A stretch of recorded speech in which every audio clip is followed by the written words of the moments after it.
Painted painless learning. નમસ્કાર વિદ્યાર્થી મિત્રો, આજે આપણે ધોરણ 8 વિષય વિજ્ઞાન અને પાઠ નંબર 18 હવા અને પાણીનું પ્રદૂષણ એના વિશે આપણે ચર્ચા કરવી છે.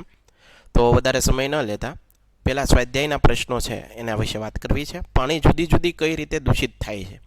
તો પાણી છે એ નીચે દર્શાવેલી જુદી જુદી રીતે દૂષિત થાય છે. પ્રક્રિયા કર્યા વગરના મળમૂત્રનો કચરો સીધો જ જ્યારે નદીમાં નિકાલ કરવામાં આવે અથવા તો ઉદ્યોગોના હાનિકારક જે કેમિકલો છે, રસાયણો છે, એનો કચરો છે, એનો નિકાલ જ્યારે તમે કરો છો ત્યારે આ પાણી દૂષિત થતું હોય છે. ખેતરમાં પાકના રક્ષણ માટે ઉપયોગમાં લેવાતા જંતુનાશક અને નીંદણનાશકો પાણીમાં દ્રાવ્ય થઈ જળાશયો કે નદીમાં ઉમેરાય છે. નાહવા, કપડાં, વાસણ ધોવાની પ્રવૃત્તિ પશુઓ અને તળાવ કે જળાશયની પાણીમાં નવડાવવામાં આવે છે. નદીમાં ફૂલ, અસ્થિ વિસર્જન તેમજ દેવી દેવતાઓની મૂર્તિઓનું વિસર્જન કરાવવામાં આવે છે ત્યારે પણ આ પાણી દૂષિત થતું હોય છે. વાયુ પ્રદૂષણને ઘટાડવા અંગત રીતે તમે કઈ રીતે મદદ થઈ શકશો? વાયુ પ્રદૂષણ ઘટાડવા અંગત રીતે આપણે નીચે પ્રમાણે મદદરૂપ થઈ શકીએ. વૃક્ષોનું વાવેતર કરીએ, ઉછેર વડે વાતાવરણના કાર્બન ડાયોક્સાઇડનું પ્રમાણમાં ઘટાડો કરી શકીએ. શક્ય હોય ત્યાં સુધી રાજ્ય મ્યુનિસિપાલિટી પરિવહનનો ઉપયોગ છે.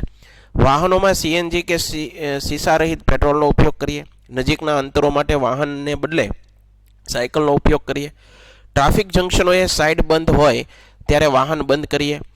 જૈવ વિઘટનીય કચરો બાળવાને બદલે ખાતર બનાવવામાં ઉપયોગ લઈએ. અશ્મિ બળતણના વૈકલ્પિક સ્ત્રોત તરીકે સૌર ઉર્જા પર આધારિત ઉપકરણોનો ઉપયોગ કરીએ.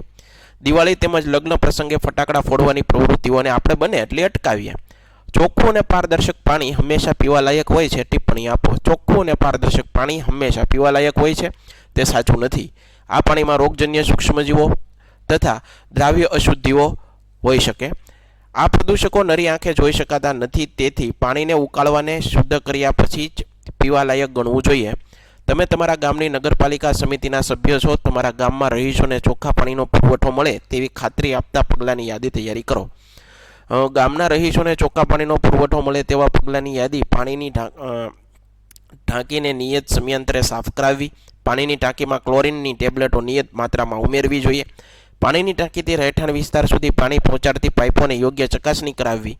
પાણીના સ્ત્રોતને પ્રદૂષિત કરે તેવી પ્રવૃત્તિઓને બંધ કરાવવી. બરોબર. આ ઉપરાંત શુદ્ધ અને પ્રદૂષિત હવા વચ્ચેના તફાવત જણાવો. શુદ્ધ હવા અને પ્રદૂષિત હવા. તો શુદ્ધ હવા રોગકારકો અને હાનિકારક પ્રદૂષકોથી મુક્ત હોય છે, જ્યારે પ્રદૂષિત હવા ધુમાડા, રજકણો અને ધુમ્મસયુક્ત હોય છે. શુદ્ધ હવાની અંદર 78% નાઇટ્રોજન, 21% ઓક્સિજન અને અન્ય વાયુઓ જેવા કે કાર્બન ડાયોક્સાઇડ, આર્ગોન, ઓઝોન, મિથોન, પાણીની બાષ્પ ખૂબ જ ઓછા પ્રમાણમાં હોય છે.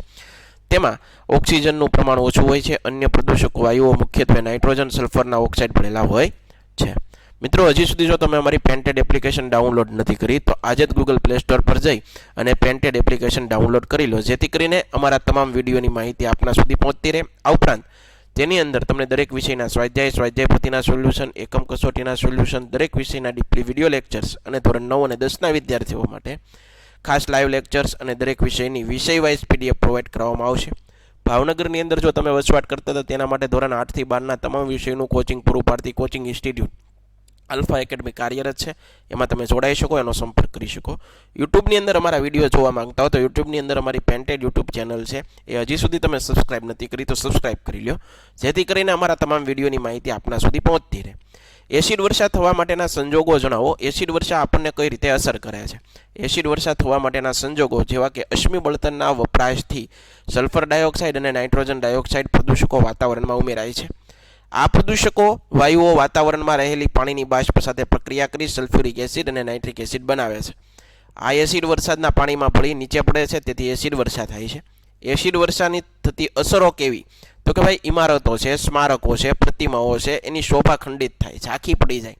અથવા આરસ જેવું હોય પથ્થર તો એ શું થાય? પીળો પડવા માંડે. પીવાના પાણીને એસિડિક બનાવે, પાચન માર્ગમાં બળતરા સર્જે, કૃષિ પાક અને વૃક્ષોને હાનિ પહોંચાડે. ભૂમિની એસિડિકતા વધારે છે, ભૂમિ પાક ઉત્પાદન માટે નકામી બનતી જાય છે. આપણી ચામડી પર દાહક અસર સર્જે છે. આ ઉપરાંત નીચેનામાંથી કયો વાયુ ગ્રીન હાઉસ વાયુ નથી? તો એની અંદર નાઇટ્રોજન આવશે. તમારા પોતાના શબ્દોમાં ગ્રીન હાઉસ અસર વર્ણવો. પૃથ્વી પર આપાત થતા સૂર્યના કિરણોનો કેટલોક ભાગ પૃથ્વીના શોષાઈ જાય, જ્યારે કેટલોક ભાગ અવકાશમાં પાછો પરાવર્તિત થાય છે. પરાવર્તિત થતા વિકિરણોનો કેટલોક ભાગ વાતાવરણમાં રોકાય છે, જે પૃથ્વીને ફરીથી ગરમ કરે છે. કેટલીક નર્સરી તૈયાર કરવામાં આવતા ગ્લાસ હાઉસની અંદર ગરમી બહાર ન જઈ શકે તેવી વ્યવસ્થા કરવામાં આવે છે. પૃથ્વીના વાતાવરણ દ્વારા વિકિરણો રોકી ઉષ્ણ કરવાની બાબતને ગ્રીન હાઉસ અસર કહેવાય છે. ગ્રીન હાઉસ અસર સર્જવા માટે મુખ્ય જવાબદાર વાયુ CO2 છે. ગ્લોબલ વોર્મિંગ પર ટૂંકું વ્યક્તિત્વ તૈયાર કરી અને તમારા વર્ગની અંદર રજૂ કરો. પૃથ્વીના સરેરાશ તાપમાનમાં ધીમે ધીમે થતા વધારાને ગ્લોબલ વોર્મિંગ કહેવાય. વન કટાઈને કારણે પૃથ્વી પર વનસ્પતિના આવરણો ઘટતા જાય છે. પરિણામે વાતાવરણમાં CO2નો પ્રમાણમાં વધારો થાય. CO2 પૃથ્વી પરથી પરાવર્તિત કિરણોને શોષી અવકાશમાં જતા રોકે છે. માનવ પ્રવૃત્તિઓ દ્વારા CO2 ઉપરાંત અન્ય ગ્રીન હાઉસ વાયુઓ મિથેન, નાઇટ્રસ ઓક્સાઇડ, ક્લોરોફ્લોરોકાર્બન્સ વાતાવરણમાં ઉમેરાતા જાય છે. આ સ્થિતિને નિયંત્રિત કરવામાં ન આવે તો 21મી સદીના અંત સુધીમાં પૃથ્વીનું જે સરેરાશ તાપમાન છે એ 2 ડિગ્રી સેલ્સિયસ જેટલું વધી જવાનું અનુમાન છે. ગ્લોબલ વોર્મિંગને કારણે ધ્રુવ પ્રદેશો પણ બરફ ઓગળે અને દરિયાની સપાટીમાં વધારો જોવા મળે. દરિયા કિનારાના વિસ્તારોનું અસ્તિત્વ ભયમાં મૂકવાની શક્યતા વધે. ગ્લોબલ વોર્મિંગથી વરસાદ પડવાની પદ્ધતિમાં કૃષિ ઉત્પાદન, જંગલો, વનસ્પતિ પ્રાણીઓ વિશાળ શ્રેણી પર હાનિકારક અસરો ઊભી થઈ શકે. પૃથ્વી પર જંગલોની જાળવણી અને શક્ય તેટલા વધુ વૃક્ષો ઉછેરી ગ્લોબલ વોર્મિંગની અસરોને નિયંત્રિત કરી શકાય છે. તાજમહેલની સુંદરતા પર રહેલું જોખમ વર્ણવો. આગ્રામાં આવેલો તાજમહેલ ભારતમાં પ્રવાસીઓનું મુખ્ય આકર્ષણ કેન્દ્ર છે. આ ઉપરાંત વિશ્વની 7 અજાયબીઓમાંની એક અજાયબી છે. આગ્રા તેની આસપાસ રબર પ્રોસેસિંગ, વાહન, રસાયણો ઉદ્યોગ, મથુરા ઓઇલ રિફાઇનરી આવેલી છે. આ ઉદ્યોગો સલ્ફર ડાયોક્સાઇડ, નાઇટ્રોજન ડાયોક્સાઇડ વાતાવરણમાં ઉમેરે છે. સલ્ફર ડાયોક્સાઇડ અને નાઇટ્રોજન ડાયોક્સાઇડ વાતાવરણમાં પાણીની બાષ્પ સાથે પ્રક્રિયા કરી એસિડ બનાવે. વરસાદ સાથે સલ્ફ્યુરિક એસિડ, નાઇટ્રિક એસિડ ભળી અને એસિડ વર્ષા સર્જે. એસિડ વર્ષાથી તાજમહેલનો આરસ છે ખવાતો જાય છે. એનો કેન્સર કહેવાય. મથુરા ઓઇલ રિફાઇનરી દ્વારા ઉત્સર્જિત થતા સૂક્ષ્મ કણો આરસને પીળો પાડે. આમ તાજમહેલની સુંદરતા પર હવાના પ્રદૂષકોનું જોખમ રહેલું છે. શા માટે પોષક દ્રવ્યોનું પાણીમાં વધતું પ્રમાણ જલીય જીવોને ટકી રહેવામાં અસર કરતા હોય છે?